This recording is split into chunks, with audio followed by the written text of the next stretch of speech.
Well,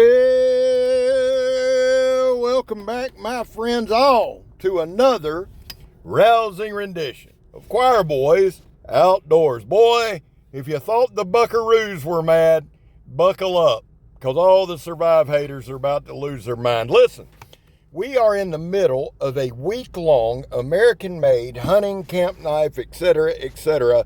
type blade. This is the GSO 4.7 by Survive Knives. This one is in CPM 3V. And let me say this up front and let me be clear. JR, who is just an amazing brother in the blade and a friend, sent me these three to check out. He has bought 12. He has received 11. I will tell you this, if they owe you a knife, put it in the comments.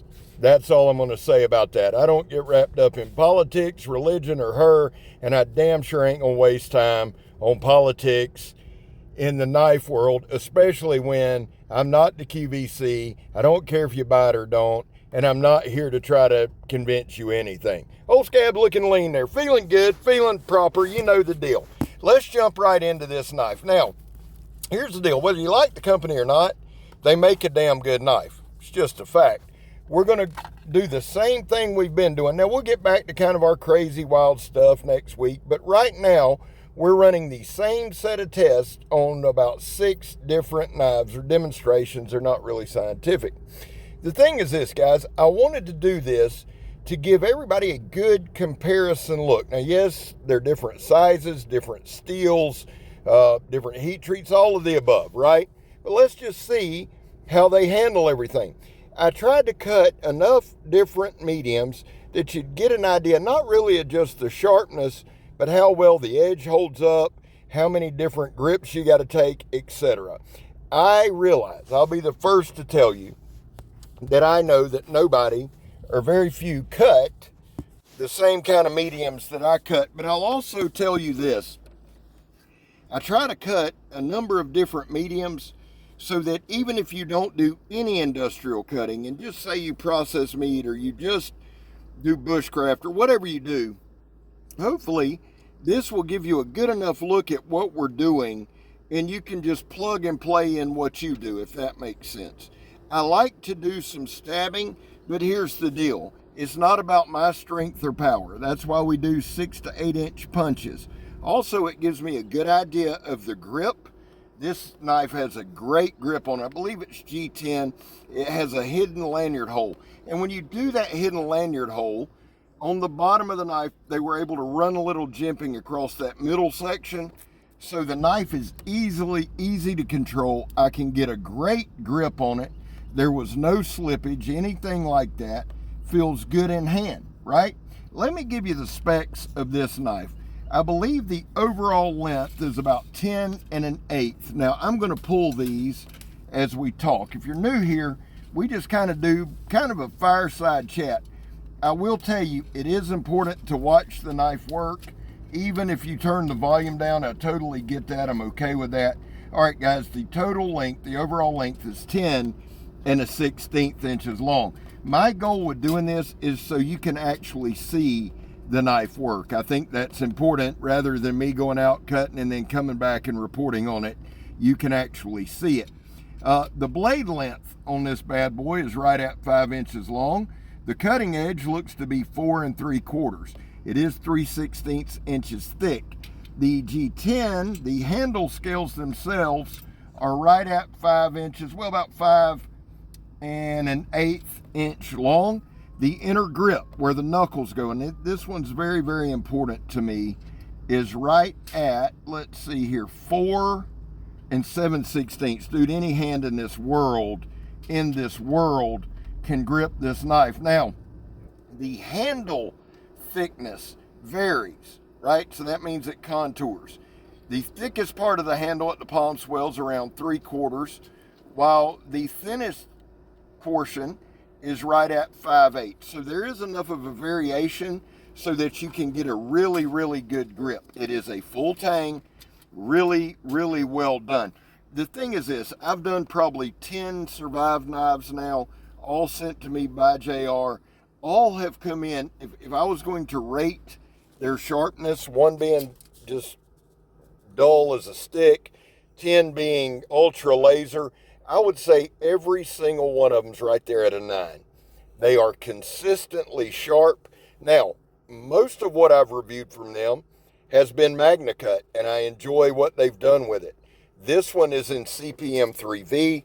We have one in LMAX, and we have one in K890.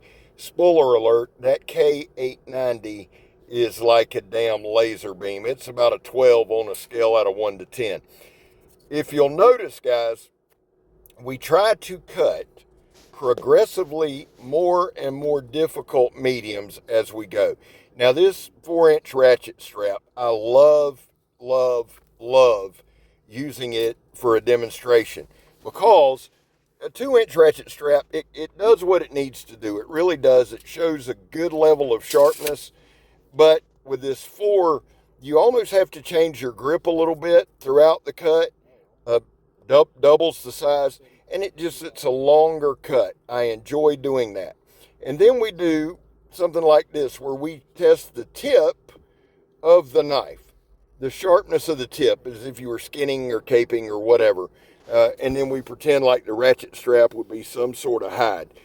I like cutting these into 2-inch straps. They make them more manageable. The knife just performs very, very well. Now, I will have to pin a comment on the weight. The balance point is phenomenal. The balance point is probably about an inch down from the top of the handle scales, or about an inch, inch and a half away from the blade. It just feels amazing in hand. Now, here's the deal. Jonathan from Heavy Set Tactical now works at Survive Knives. I've been in communication with him, and he sent me several videos of them just turning out knives. And guys, that's all I can go by. Jonathan has been around the community for a while. If you're not subscribed to Heavy Set Tactical, you should be. He's a good dude, and it seems like him going there has just really brought some life to the place. And I'm sure Guy appreciates the help, and I'm sure you would appreciate getting your knives faster, right? And again, guys, I'm on your side. I want you to get your knife. If they owe you a knife, put it in the comments. If you're going to buy Survive Knives, do your homework, okay? But I will tell you this, out of every single one of them that I have tested, they are good, solid, working knives. They do a great job with the drop point. It just feels good in hand. I'll tell you this, and I'll be honest with you, this size, this and the GSO 5, 5.1, whatever it is, are my two favorites. I tend to lean towards bigger knives anyway. I like them anyway. This knife right here, matter of fact, I'm just sitting here kind of orienting it in my hand as we go. I like to do that while I do my narration. It keeps things fresh on my mind. But the truth is, man, this just feels like a knife. And we tend to put knives in categories, right? I am notorious for doing that. Even if I don't say it, it's in my head. And when I look at this knife, I just see an all-around good, versatile blade. I could go camping with it. I could go hunting with it. I could go hiking with it. You can use it, yes, for the love of God. You can use it for self-defense. That's all, all the knife fighting that goes on. If you need to make a fire with it, we're showing you right here, you can. This thing is throwing some crazy flame, man. And the truth is, I like it. The 90-degree spine I was actually using, it has some jimping right above the handle on the blade. It looks aggressive, and you can feel it, but it's not sharp. I'd say it's aggressive, but it's not sharp. It is a great blend. But this is a knife that I would carry, man, and smile all day long. It's going to do what I need it to do. It has a great overall toughness, and you've seen it as it's been able to handle all these mediums. It's really just kind of sailed through it, and I could have went bigger. The thing with batoning is this, and a lot of people do not do it, never do it, and I get that, okay? When I go camping or something like that, that's about as big as I baton. Really just doing enough for tinder and kindling. So I thought, there's no need to just go absolutely berserk. Now, Survive is getting into some of the bigger knives. Now, if they get a bigger one, we get a bigger one in that's rated or listed or marketed as hard use, man, we'll go crazy. And it's not that these aren't. These have held up very, very well. They've maintained their edge. They've maintained their sharpness.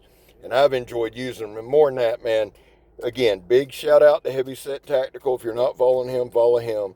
Shout out to JR, man, for just being willing to help this channel out. Man, I am so thankful to you. Guys, real quick, the question is, would I carry it? Sure, absolutely. Got it on my belt today. I love it. But we got to do this part too. Guys, there was a time in this country where 22 vets a day took their own lives. And the stats are everywhere. The real number is between 15 and 29. That's why on this channel, we focus on the number 0. And vets all in the world, that means is this. You have a place here. You're welcome here. Guys, I back to blue. My kid's a cop, and he's a veteran. Now, these causes don't run together, but I have my reasons for backing the blue. I'll never shove it down your throat or argue with you about it. That's your choice. Finally, if you're an addict, never quit quitting. Well, guys, love y'all. I'm Scab. You're not. We gone, son.